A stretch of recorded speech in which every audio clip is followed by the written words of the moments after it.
continue to trickle in for the departed Queen Elizabeth II. The body of Her Majesty will lie in state for 4 days. The UK's longest-serving monarch died on Thursday, aged 96. Yesterday, Charles III was proclaimed king at a ceremony in London. Now, let's bring back our correspondent, Ollie Barrett, to take us through the procession of the Queen's coffin. He's joining us once again from London. A very good morning, Ollie. So, of course, between now and the 19th of September, there is quite a lot that's going to be affected because it is still the mourning period. And then, of course, there are major preparations in the build-up, of course, to the Queen's funeral. Just take us through what exactly we can expect to be affected.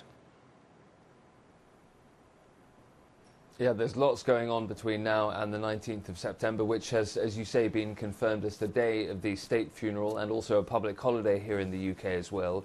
Today, the Queen's body starts its journey south, but it remains in Scotland for the time being. It will move in a hearse to Edinburgh, the city, from Balmoral, where it is at the moment. That will take several hours today, partly because officials are well aware that well-wishers will line the route and want to get a glimpse of the coffin and the hearse as they go by and pay their tributes. And so when the Queen gets to Edinburgh, she will lie and rest there for a couple of days. There will also be a service in Edinburgh on Monday. The King will attend that. We expect that the Prime Minister, Liz Truss, will be with him as well. On Tuesday, the body will move down to London and it will then lie in state in Westminster towards the middle of the week for 4 days in total, and that will take us right through until the morning of the 19th of September, and the public will be allowed to queue up and go and visit the Queen's body if they wish to.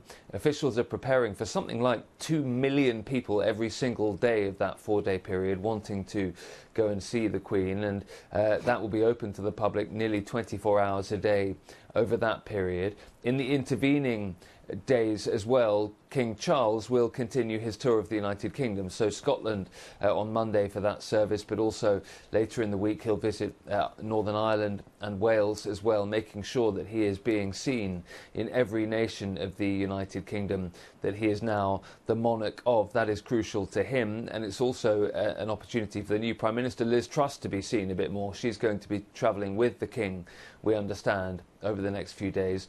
But then just behind the scenes, a vast logistical operation to get that funeral up and ready for Monday the 19th. Part of it is foreign dignitaries, who exactly is going to be invited, who exactly is going to come. And part of it is to do with just the crowd control issues that we're going to see in London particularly, and Windsor over the next few days. Millions of people heading to the British capital in particular ahead of and for the funeral. There's been some disquiet among officials in the years building up to this point about whether we could for the first time see London saturated as a city in terms of people. The underground network, the trains, the roads, the cars, the taxis. Are there just going to be too many people for the city to keep functioning in a meaningful way? So the police are on standby for a huge operation as well. It's going to be quite a few days. And I mean, just on that point then, Ollie, do you reckon that the police in England can actually handle what is anticipated next week Monday? And I suppose for the course of the week as we build up to next week Monday, can the authorities in England actually themselves handle what's said to happen, or will they be needing perhaps some backup? Certainly there'll be backup drafted in, and policing officials are working out exactly how many numbers they need and where they need them.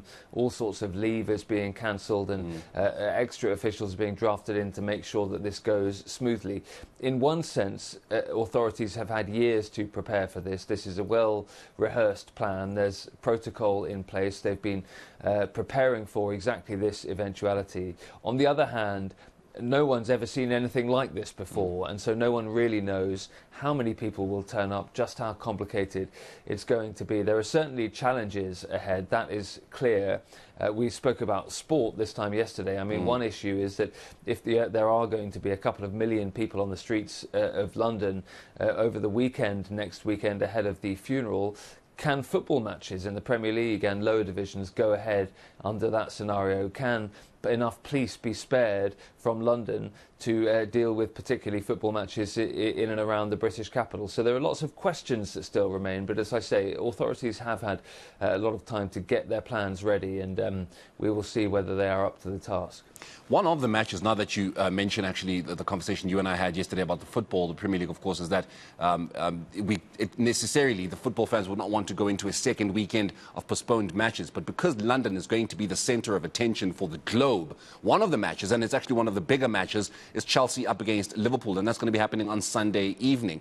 Would you anticipate that match perhaps being moved out of the city? It won't be moved out of the city. One thing that could happen to it is that it gets postponed, like we've seen with this round of matches this weekend. That's one of the possibilities, because, as you say, that's a huge match. It would take a large amount of policing. Now, in a sense, the clubs are involved in sorting out with local police forces the policing arrangements that they have, and they make a financial contribution to that as well. But if there aren't enough officers to go around, then it may well be that postponements are considered. The football authorities definitely watched what happened at the cricket yesterday in between South Africa and England, when you saw both national anthems sung heartily and both very well respected, often described by people as spine-tingling scenes that we saw at the cricket between England and South Africa. And I think football authorities are looking at that and wondering whether perhaps they made a mistake in cancelling this weekend's round of matches, and perhaps they should have facilitated scenes like that, and maybe they'll be looking at next weekend and thinking that's the way to go. But as I say, it comes down to resources. It really does, definitely. Ollie, we're going to leave it there with you for now, of course, but we do continue our coverage and the build-up to the 19th of September. That is our UK correspondent, Ollie Barrett.